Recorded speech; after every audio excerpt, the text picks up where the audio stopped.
You should be Secretary of Tourism, in the future when you've retired from the Senate.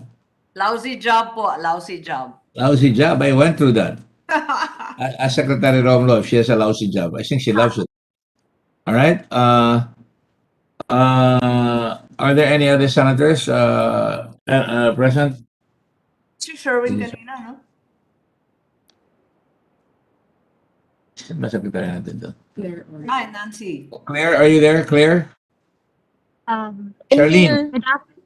Good afternoon, Mr. Chairman. Yes, never mind the pleasantries. Let's go ahead and move forward.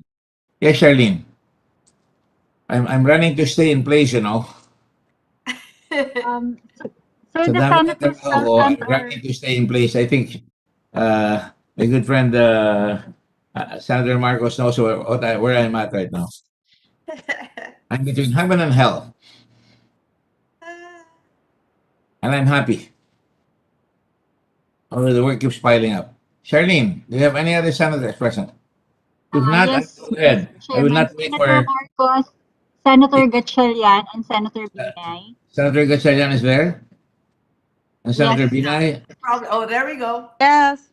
Welcome, Present, Senator Tito Dick. Binay. Welcome, Senator Gatchalian. Senator Win, are you there? Or I'll call Joel Villanueva. I'm here, Chairman. I'm here. Okay, Joel good. is Just here. kidding. Just kidding. Thank you for attending the meeting. All right. This is a very crucial meeting at our country's history because tourism, as you all know, is the principal engine of growth. I authored this bill and we wanted to make sure that tourism gets the support that the government should be giving it because ito ang pinakamadaling magawa ng ating bansa. Ito ang pinakamadaling trabaho na talagang natural ang Pilipino. If you will recall, when I was Secretary of Tourism, I used to have a track, assure, and make sure that we're able to, generate the necessary capability to make sure that we can develop tourism for our people. That's what it's all for. Remember, where tourism advances, poverty retreats. That's what one of my slogans at that time. And therefore, try to remember that those are the fundamental principles, that we must make sure that we have, we have to protect our natural endowments. I'm doing this extemporaneously, as you can see. I can do this in my sleep. You can protect the environment.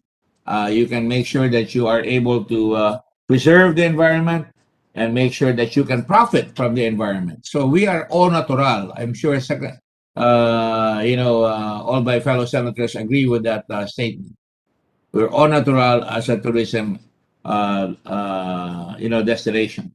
And so, without much ado, I'd like to have the secretary make the presentation, please. I have another set of departments that I have to handle this afternoon. Tomorrow, I have the dreaded Blue Ribbon Committee meeting. Yes. Thank you, Senator Gordon. Honorable members of the Senate, good afternoon. On behalf of all the DOT officials and staff, we would like to express our sincere gratitude for your unwavering support to the Department of Tourism's plans and programs. The help of Congress for the industry cannot be overemphasized as we always look up to both houses for the support to our budget, policies, programs, and opportunities to further develop our sector. Without a doubt, tourism has been one of the hardest hit industries by this pandemic. According to the United Nations World Tourism Organization, global tourism in 2020 suffered its worst year on record, with international arrivals declining by a staggering 73%, which translates to approximately 1 billion fewer arrivals compared to the previous year. Despite the challenges and limitations in both 2020 and 2021, the DOT has been relentless in its efforts to keep Pardon tourism. me. Yes, Do you have a yes. slide to show that? We usually have a slide in the Yes, Department we of have. Tourism to show the overview of the international business of tourism. Do we have Yes, that? we do. I think we were supposed to have that slide. Oh, showing the Alan Canizal used to be able to do that very well. And yes. maybe you should introduce first. Pardon me, you should introduce the folks at the tourism department. Oh, okay. Many of them are new to Okay. the undersecretaries. Yes. Let me look for them. Mr. Enrile, are you there? Yes. Yes, sir. Good afternoon, sir, Can you Senator. raise your hand so I can see you, please? Yes, sir. Okay, thank you, Mr. Enrile. Go ahead, Secretary. Yeah, okay. Should I introduce, Senator, all the Go ahead. Go ahead. ex-City members? Yeah. You know, you Okay, keep we on have Yusek Edwin Enrile. We also have right now COO of the Tourism Promotions Board, Antoinette I'm Velasco sorry. Aliones. When your name is called, kindly raise your hand and say your name para makikita ko because I'll have to take a look at it. And tell Good me afternoon, sir. which Tonette. CUSEC are you with? What is your position? Go ahead. Good afternoon, sir. Tonette Velasco Aliones po of the Tourism Promotions Board. You're the TPB. You Yes. replaced, who did you replace? Venus Tan? Venus, Yes. sir. Opo. Yeah, Venus. I thought you were from Mars. All right. Okay, go ahead. And then we have with us, okay, I'll go per row. We have Vico Angela of the Duty Free. I cannot see him. Mr. Angala. Raise your hand. Sir, good afternoon, sir. COO Vico Angala, Duty Free Philippines Vico, Corporation. I can see you now. Okay, thank you, Vico. Go ahead. Yes. We have ASEC Howard Oiking. Howard Afternoon, Senator. Uy King. Where are you? Oiking. Afternoon, Senator. Uy, nandiyan ka pala, Mr. King. Okay, thank you. Go ahead. Yes. We have Acting Secretary Chris Morales. Chris Morales. Good Morales. afternoon, sir. OIC ASEC for operations, sir. Yes. It's a nice beard you have, Chris. Go ahead. And then we have Yusek Myra. Or Arab. Yusek Myra Paz. Huh? Buenas Abubakar. tardes, Senator and everybody else. Good afternoon to each and everyone. Assalamualaikum. Paz Valderosa. You are Abubakar, Yusef Senator for what? Gordon. Assalamualaikum. Myra Paz Alaikum Valderosa. salam, Senator po. Yeah. Bagay na bagay yung pangalan mo sa Assalamualaikum. Paz, which means peace. Peace. Yes, Yeah, Senator. okay, peace be with you. Okay, who's next? We have ASEC Rica Bueno. Asek Risa Bueno. Good afternoon, Senator. Good afternoon, Secretary. Asek Maria Rica Bueno. Yes, sir. Which ASEC are you handling? Which TRCRG. portfolio? Yes, sir. Particularly on human capital development, sir. Human capital development. Trainings po. And of course, you try to avoid human trafficking because that's a Yes, sir. curse upon tourism, right?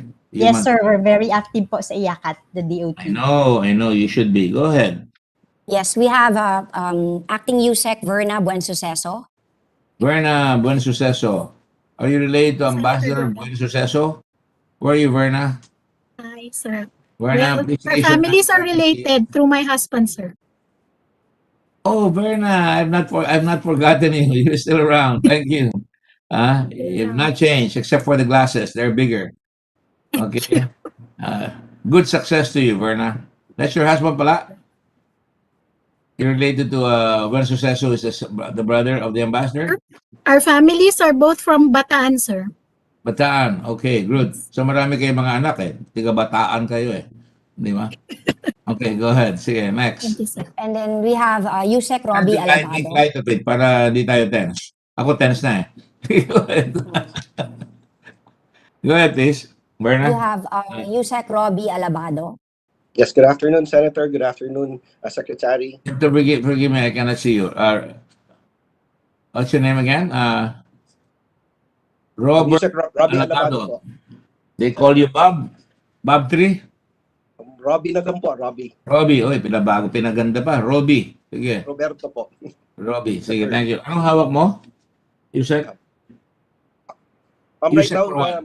Special concerns or what? Yeah. special concerns po. Oh, di ba? I can read your mind. Oh, wala na yun lang. Special concerns lang. Yung ordinary concerns, wala. Actually po, ang hawak ko po ngayon is yung health and wellness po. It's a very interesting program right Can you now. come closer to the microphone so I can understand you and speak with authority and firmness? Go ahead. Yes, good afternoon, Senator. I'm now looking at the health and wellness sectors. Oh, great. It's a very exciting. Yan yung mga San Benito, no? San Juanito, Yes, po. San Benito, di ba? Ganun? Oh, sige. Yes. Yes po. Yes. Sige. We have Administrator Guillier Acidoff Intramuros. Guillermo is very famous to me. He's a good man. He's working very well. Very good man. Good afternoon, Mr. Chair. Hi, Guillermo. We've known each other for a long time, and I'm proud of you. Go ahead. Thank you, Next, sir. please. Yeah, we have Executive Director Cecil Lorenzana Romero of the National Parks Development Corporation. Cecile Lorenzana Romero, where are you? Hello, good Cecile. afternoon, Senator. Cecile, where are you? Raise your hand, please. I can see you. And push the Hello, button. So you, there you go, Cecile. Yes, good afternoon, Senators. Yes, how long have you occupied this? Are you new or 2 years? 2 years? 2 years, Senator 2 Gordon. years. Right. Okay, sige. Quite right. Go ahead. Next. We also have with us Executive Director Jerty Duran Batocabe. Sorry, sino yan? Jerty Batocabe. Jersey. Jerty Duran Batocabe. Gertrudes Where are you? Please show Batocabe. yourself. Jersey? Mm. You don't have to wear a jersey. Just show yourself. Senator, if you probably know her late husband. Good afternoon. Her late husband was Congressman Rodel Batocabe. Ah, the one from Bicol, no? Yes, Party from list? Bicol. Yeah. Ako, Yes, Bicol. sir. Right. Yes. You the widow or? Widow. Yeah, she's I the really widow. am sorry about that. I spoke very strongly against the killers of your husband. And have you found the killers yet? Has there been- Yes, sir. Still out on bail, Excuse me, Gertie. Sorry. sadly. Out on bail po. Hindi pa They're nahuli. still out on bail po. Out on bail. So nahuli. Nahuli na, but Sige. yes po. That's thirdly Yes. crime Out that on bail. must never be So sad. forgotten. Thank you. Go ahead, please. We have acting OIC USEC Ray Ching. I think you know him, Senator. Ray Sorry? Ching. Where are Ray you? Ching. Mr. Chairman. Reynaldo Ching. Asik Reynaldo Ching, sir. Ronaldo Ching. Office of There the you Music go. Of course, Ray. Oh, mahaba pa rin yung buhok mo hanggang ngayon. Sige. Buti sir. Secretary of Tourism ka na. Sige, thank you. Undersecretary ka na. Go ahead. Yes, we have Assistant Secretary Mila Milagrosay. Yula? Milagros? Milagrosay. Yes. Wala sa lista. Si Mila? Mila Say, yes. She's Assistant Secretary? Yes, acting, yes. Bravo. About time. Mila. Mm. Where are you, Mila? I want to see your face. From the last time I saw your face to the first time I saw your face. Mila, are you there? Mila, I always call you from time to time when I was Secretary of Tourism. Mila, are you there? Yes po, nandito po ako. Oh, Yes, don't be sir. always staying out in the wilderness, Mila. Good to see you, Mila. Are you at home? Yes, ma'am. Huh? Yes po, Senator. Alright. Yes po. Wonderful. You have a lot of say in the Department of Tourism. Go ahead. Then we have all our regional directors with us. Oh, sige. I'd love to see them. Go ahead. Regional, Okay, Region 1? For Kabayan, Region 1, Ilocos, Slovakia? yes, we have Jeff Ortega. You're related to the La Union Ortegas? Yes, are you there? Yes po, Mr. Chair. Good afternoon po. Sir. Yeah, you look like an Ortega, all right. Go ahead. I was just talking to Yes. your uncle, Vic Ortega, last night. Yes po, We're at the funeral week. Go ahead. He's the youngest brother of Governor Pacoy. Of who? He's the youngest brother of the governor. Yes. Yes. Go ahead. We have Region 2, Fanny Beth. Who's this? Good afternoon, Mr. Beth. Senator. Yeah, Good Fanny Beth afternoon, Domingo. Secretary. You know? Region 2, Fanny Beth Domingo. Fanny Domingo, you're Vizcaya and Cagayan. You replaced Batanes, Bless Isabela po, Senator. Good Bless afternoon Diwa. po. You know, we were there for Rolly and we took out all the mud on the peanut farm so that they can plant again. And they were Yes, able to Mr. recover. You're aware Senator. of Thank that, you right? so much. Thank you. You're welcome. For Region 3, we have Carolina Uy. Carolina Uy. You're not related to Mr. Uy King. Carolina Uy Queen. Senator Carol here, RD Region 3. Are you from Region 3 originally, Carol? Yes, Senator, I'm from Nueva Ecija, the province of Great. Wonderful. Agricultural country. Go ahead. Next, please. For Calabarzon, we have RD Mike Angara Palispis. Calabarzon. Where are you? Where's Calabarzon? Mm. What's the name? RD Mike Angara Palispis.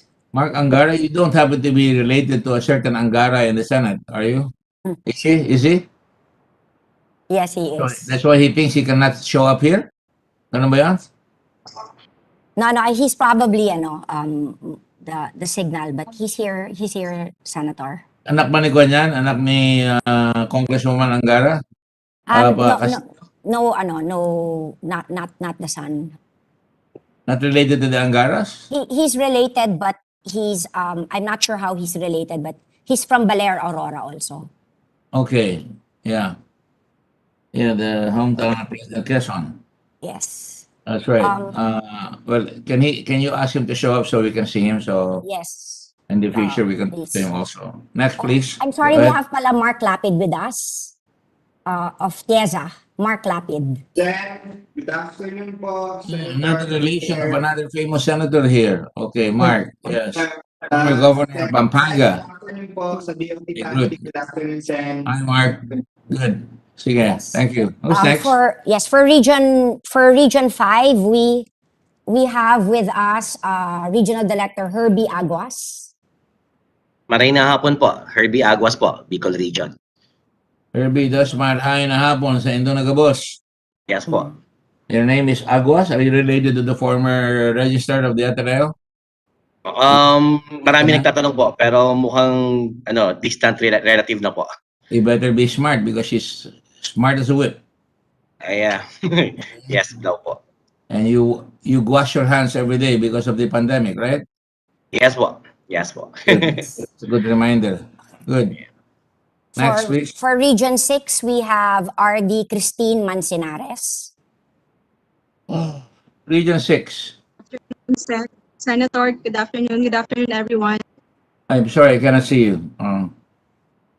Where are you? Yes. Senator, good afternoon. There you go. They keep going on, up and down. Teen Mancinares. Yes. Where are you from? Leyte, Samar? Negros Occidental, Senator. Ito kabila nga pala, no? Sorry.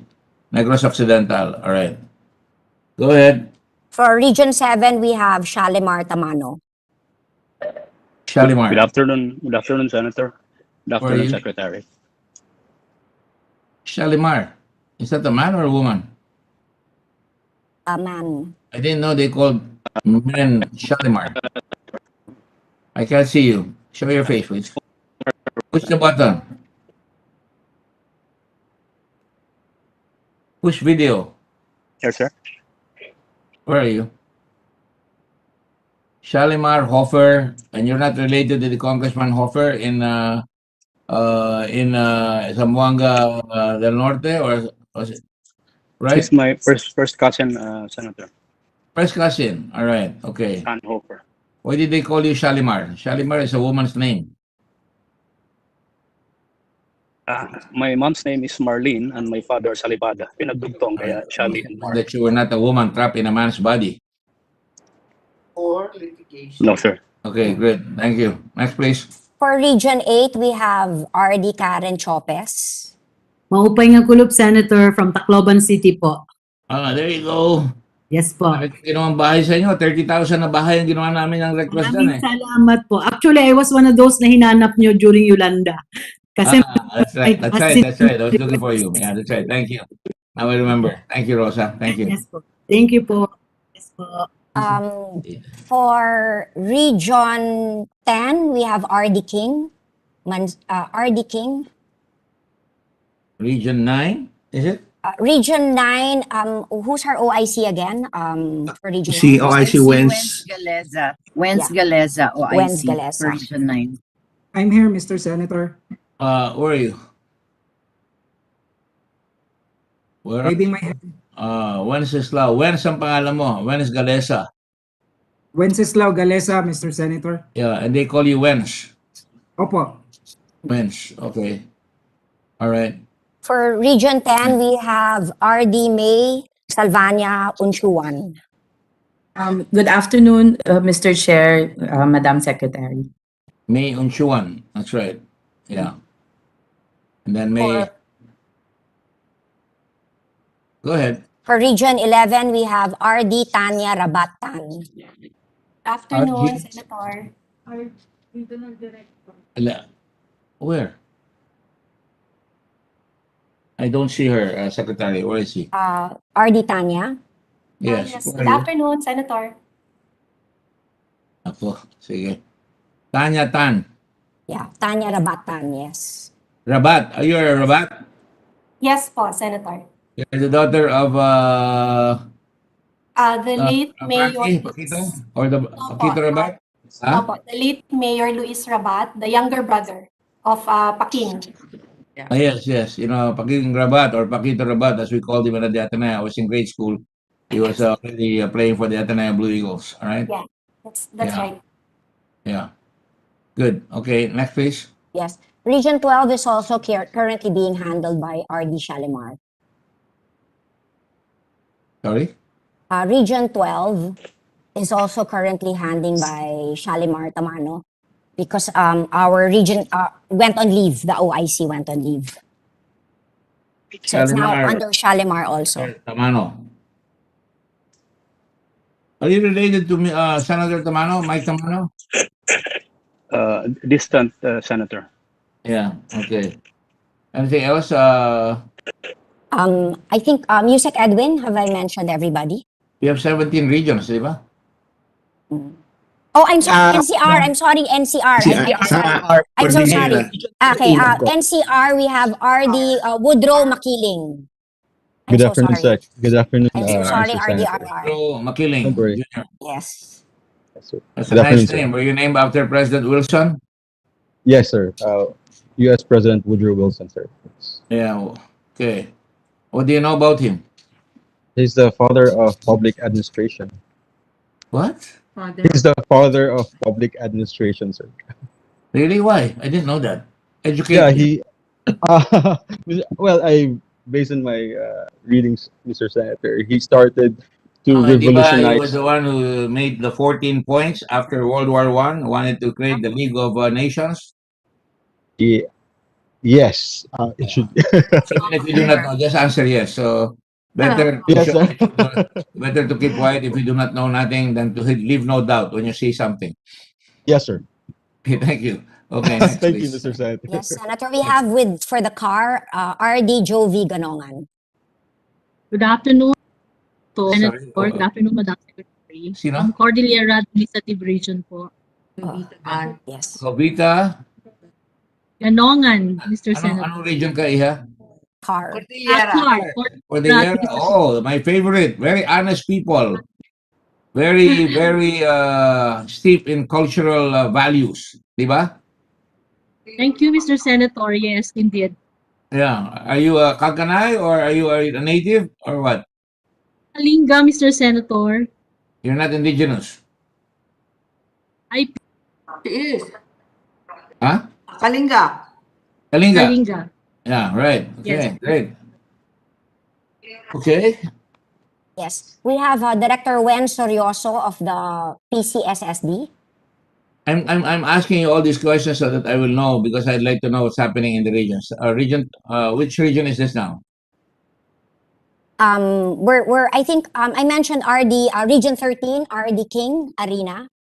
She's there. She's walking. Region 13? Yes. Are you there? RD King. Good afternoon, Senator. Good afternoon, Sec. Nelia Arena from Region 13. Are you from there? What province are you from? I'm from Butuan City, Senator. Butuan, all from right. the capital of... Do you still have lolongs there? hindi pa po nahanap yung mga kapatid ni Lolong, Senator. Marami dito sa Manila, lumagapang. All right, go ahead. We have GM Bienvenido Chi of the PRA. Bienvenido. General Manager Chi. of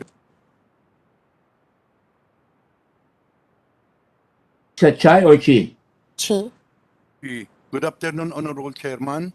Yes, I Attorney saw you last year. Bienvenido Chi, General Manager of the Philippine Retirement Authority. So you are. Next, please. I think I've mentioned everybody already, Mr. Senator. Who's in charge of scuba diving now? Director Wen Sorioso. So you have not mentioned everybody, have you? I mentioned earlier, but okay, when? Director when? Good afternoon, Mr. Senator and Secretary. Can you show your face, please? Noena Storioso. How's scuba diving? Is it picking up? Slowly but surely Watch our picking up. water world. Wow, Philippines. Watch our water world. Okay? Yes, sir. And who's in charge of Corregidor? It's not under the Department of Tourism. Oh, really? Corridor. I Yeah, thought it's it was. not. It's not I was under there. It was us. under me. It's not an I attached thought it was an agency. attached agency. Who's got it now? It's Berna? with Cynthia Carion, but I think that they're with the OP, Office of the President, not with the Department of Tourism. Really? Yes. Such a shame because that's a national shrine. Anybody else? I think that's all, Senator. Yeah. Okay. Can you show now? You have that time to show what is the world situation, please? Can we show the slide, please? And we'd like to get a copy of the PowerPoint. Yes. Can you email it to us right away, please? Yes, Mr. Senator. Huh? Yeah. Okay, yeah. Okay, go ahead. Go ahead. Yes, according to the United Nations World Tourism Organization, global tourism in 2020 suffered its worst year on record, with international arrivals declining by a staggering 72.9% or 73%, which translates to approximately 1 billion fewer arrivals compared to the previous year. Do we have Fewer arrivals? Yes. And the total before was what? I thought it was 8 billion already. People, no, not 8 billion, but how many people traveling before? I think during my time it was about how many arrivals? About 2 billion before, was it? Do we have that? On its side, there you go. 5 billion. Oh, that's tourism arrivals. We're talking about the world. And where do they go? Do they go to Southeast Asia? Do they go to Asia? Which is the number one tourist destination in the world today? Would we have that ASEC Verna? Who's in charge of foreign Bureau of Foreign? It's USEC Verna. Secretary, Spain is the number one for now. Sorry? Mr. Senator, Spain is the number one. It has always been number destination. one. Diba? Second is France, is it? France is the second. It's the other way around, baliktad. For the latest data, it's actually France, thereafter Spain, then the US, and thereafter China. I just wanted to know if they know what their market is. It's about to say they interchange within France and the US and Spain. Yes, that's right. Yes, Mr. Chairman, tama po kayo. Verna, France, Spain, US, Yes po. and China? Yes po. Okay. All right. And what goes to Asia and the Pacific? Or Southeast Asia? That's really making it a little bit more. How many people went to, if you include Asia, that would be just our part of Asia? Thailand lang ang pumapasok sa top 10 destinations. Yes. See, I told you. It's Thailand. Mr. Marcos, you can be Secretary of Tourism. Well, it's just general knowledge po. It's you just let them that answer? I'm just an Let them answer. inveterate. I really want to know whether our people here know their market. It's important to me because I always look at the overview. All right. Mr. Chairman? Yes. Just out of curiosity, kasi usually pag may budget hearing, Yusek Bong is always present, but I don't see him now. He retired already. Who's it? He retired already. Yusek Bong. 45, yeah. Yusek Bong Bengzon. Oh, Benson retired? Oh my He goodness. retired already. 35 years in service. Where did he go now? Where is he now? We're not sure. I think now he represents the Philippine Hotel Owners Association. Oh, which association is that? Sorry. FOA. Philippine Hotel Owners Association. Hotel owners. Okay, Yes. so he'll be the beneficiary of whatever money the tourism department can provide. All right. Good point, Nancy. Thank you, Mr. Chairman. Thank you, Senator Nancy. Tama, Senator Nance. Nancy, Oo she's nga, chair for absent. Caribbean Tourism, so she knows what she's talking about. All right. Now, Memory. when we go to tourism arrivals, who's our number one tourism arrival so far? Which country? Don't tell me. Well, China. prior to the pandemic, it was South Korea. That was number one. Yeah, so still Korea, I Second- remember. Yes. Yeah. Second is China. Number 3 is the USA. 4 is Japan. Japan. Yeah. 5th is Yusek Verna, is it Taiwan or who's the 5th again, Yusek Verna? Sorry. Australia. Prior, Okay. I'm sorry. Australia, sir. Almost the Australia. same. I'm sorry. Right, okay. Yes. And of Yes. course, this has always been the perennial folks. And largely because, I'm sure Senator Marcos will have something to say here, largely because we're counting also our former Filipinos who probably have dual citizenship now, and they're counted as Americans. They're counted in South Korea, of course, there are very few Filipino Koreans, but so number one would really be in terms of Filipino Americans would be USA, correct? Yes. Have you ever split that to Filipino Americans of Filipino ancestry? Who arrive Yusek here? Verna, we've been wanting to know, but mostly it's really balikbayans who come here. Do we have a study whether it's Americans or balikbayans? Normally, Mr. Chair, it's depends on the You passport know me that they for a hold long when time. they I don't want to be called Mr. Chair. I don't have a wooden heart. I Sorry, am a Mr. man. Senator. All right. Thank you.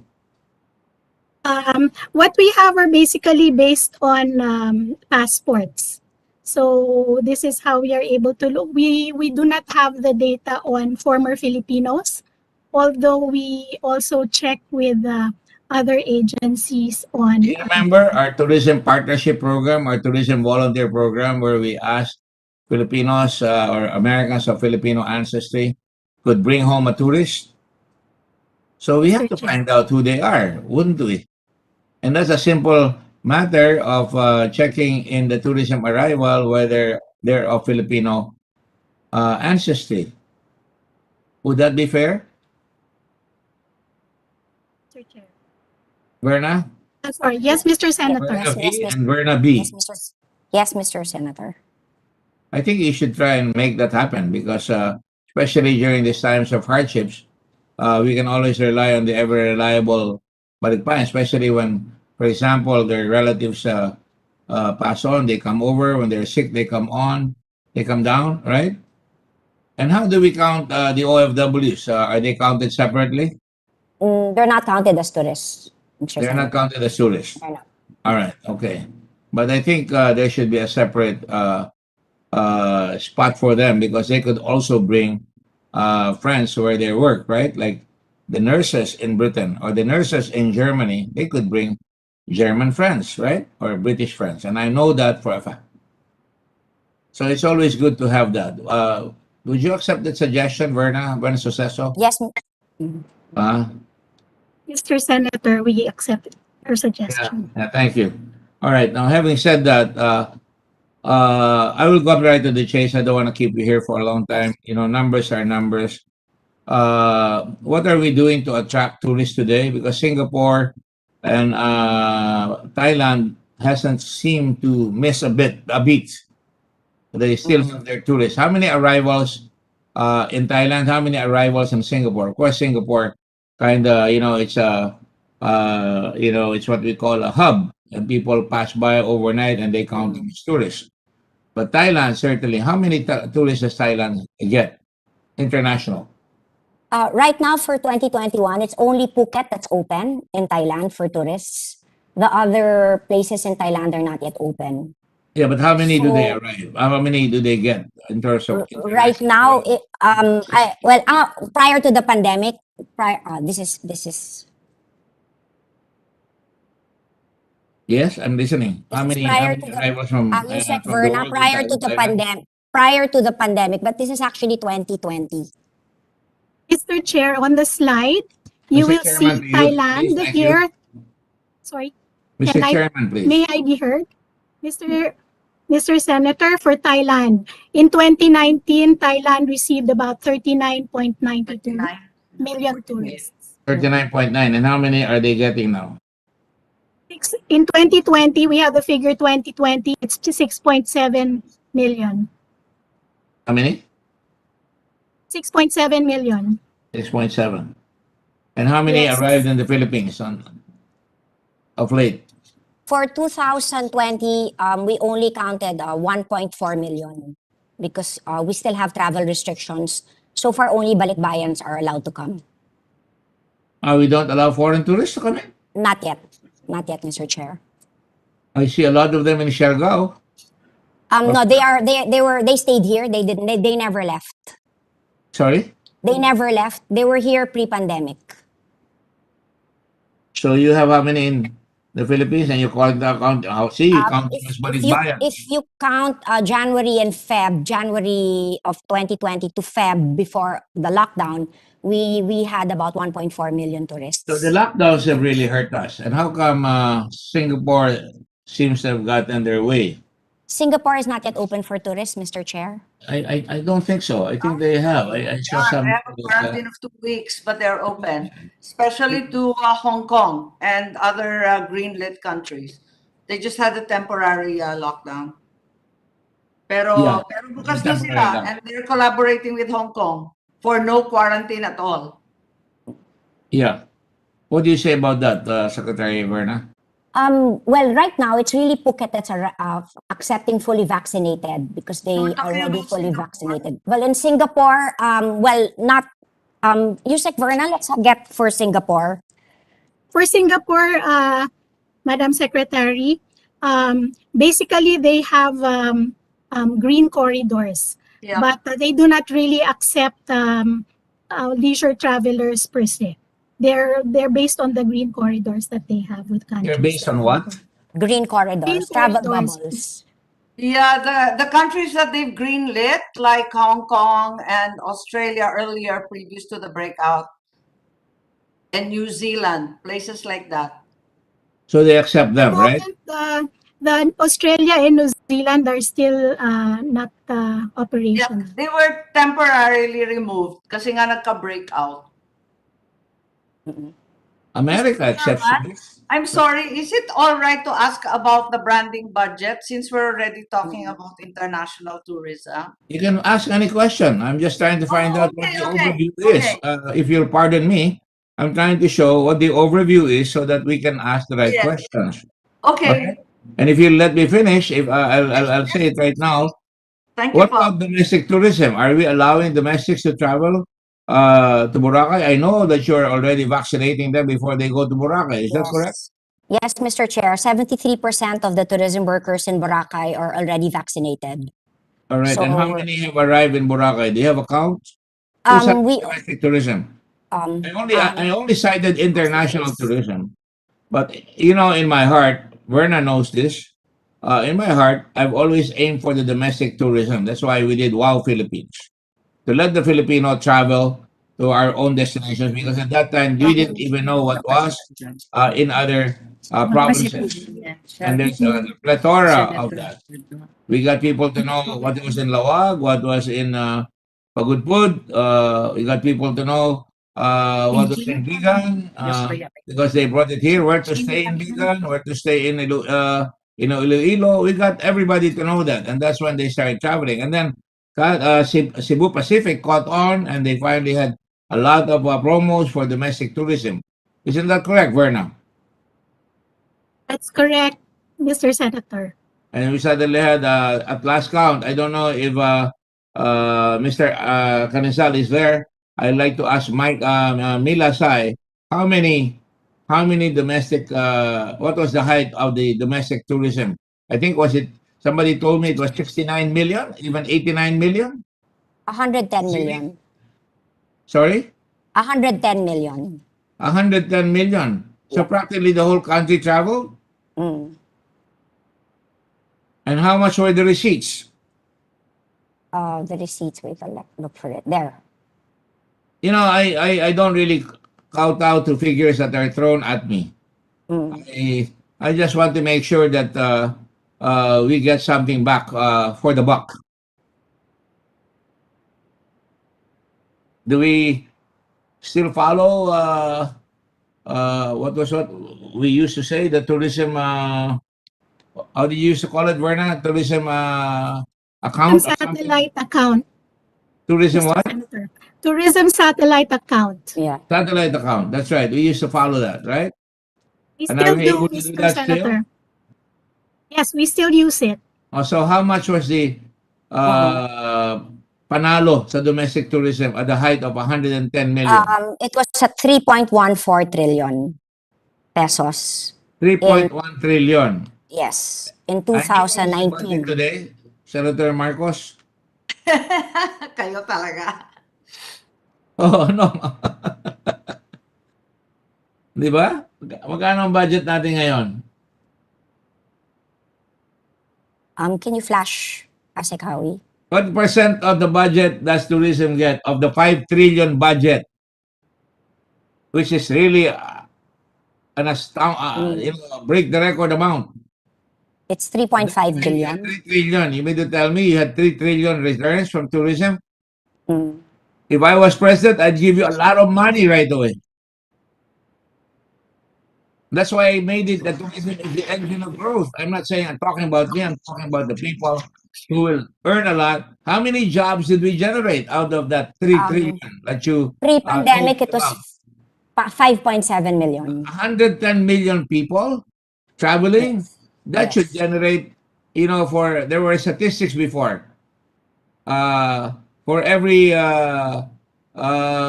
million pesos, how many, for our budget, you should divide the budget of tourism divided by the 110 trillion, and that should be what you get, right, Verna? Yes. So pre-pandemic, we employed 5.7 million. 5.7 million to handle 110 trillion. I don't think, Secretary Berna, I'm not trying to find out what you do not know. I'm here to find out what you do know. It's important that when you say 5.7 million, then I will now ask the coup de grace question. How much are we doing to help our tourism industry people get back? Because I don't think we should remain locked up.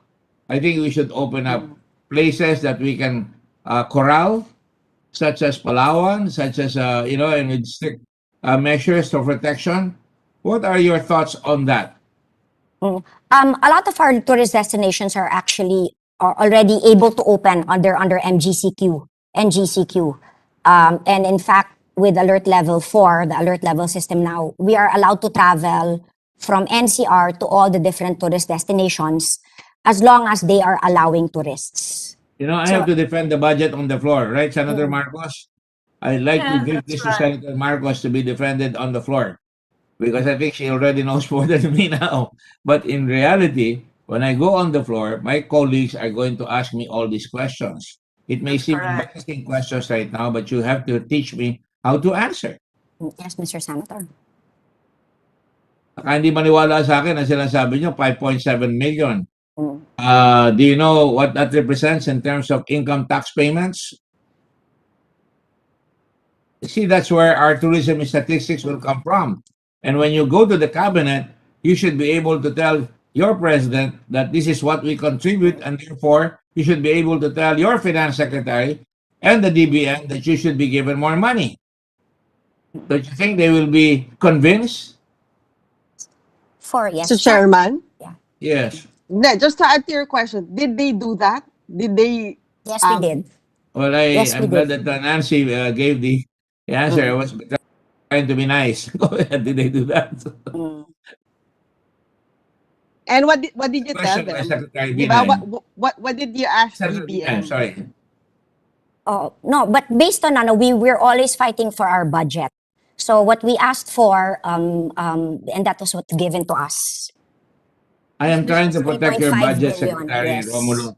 I will always provide a lot of budget for the Department of Tourism, because you, as you say, make a lot of points. And if you were in the NBA, somebody making 110 million people travel, and making supposedly 3 trillion pesos should get a large portion of the budget. They would be paid in they would be paid like Michael Jordan, right? You're the Michael Jordan of tourism, of the government, especially in these times where our foreign direct investment is extremely down.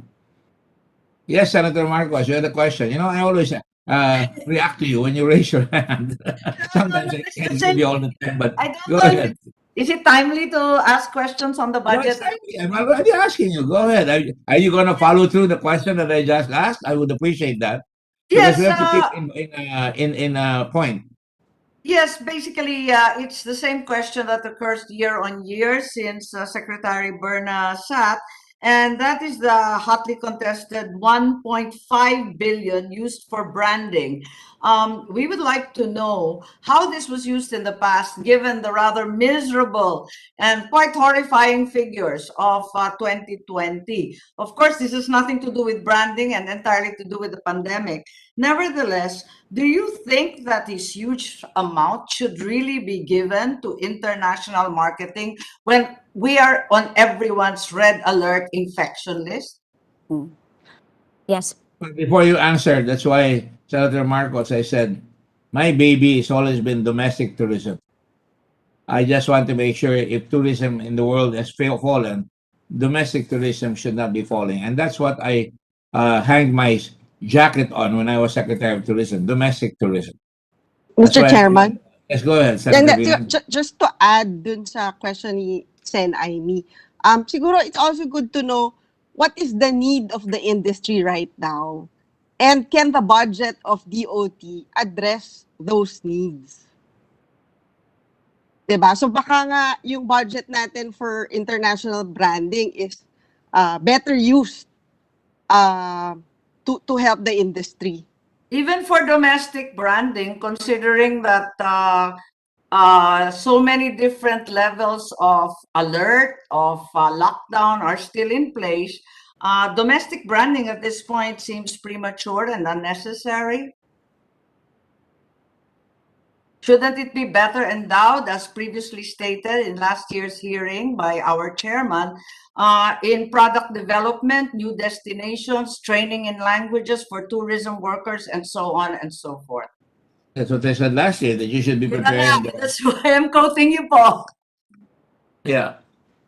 Have we done anything to address the realignment that seems so patently obvious to all the members of this committee? Mr. Senator?